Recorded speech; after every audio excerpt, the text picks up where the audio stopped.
Araka ny tatra nataony profesora Valan'aretina Marie Daniel, mpitondra teny CCE Covid-19 androany eny amin'ny 20 Mey, dia mihitatra hatrany ny valan'aretina coronavirus. Nambarany fatao anatin'ireo olona 470 voatily omaly 5 Mey fa mitondra ity tsimikaretina ity, dia avy any Andilamena ny 3 ary ny iray kosa monina ao Ambatondrazaka. Ankoatra ireo moa dia mitombo hatrany ny isan'ny marary ao Toamasina satria Niampy 20 indray izy ireo. Nahitana tranga miisa 7 ihany koa tao Moramanga raha 10 ny teto Antananarivo.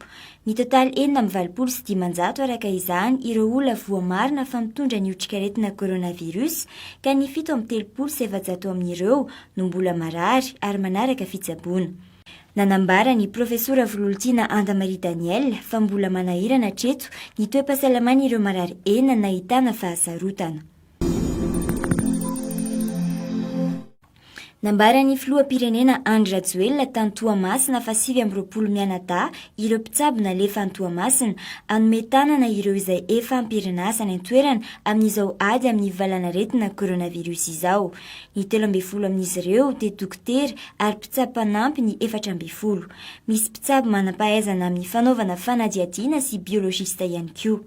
Nilatsaka ny sitrapo avokoa izy ireo araka ny nambaran'ny filoham-pirenena.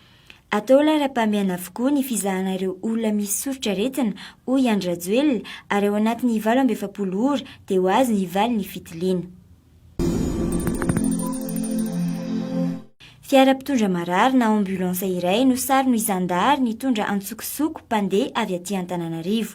Salama tsara daholo ireo mpandeha tao anatin'ity fiara ity raha ny fanazavana azo. Tsy fantatra mazava moa izay namporisika ireto mpiasa ny fahasalamana hitondra ireto olona ireto araka ny nambarany avy eo anivon'ny sandarmaria fa efa atolotra ny mpanao famitorana izy ireo.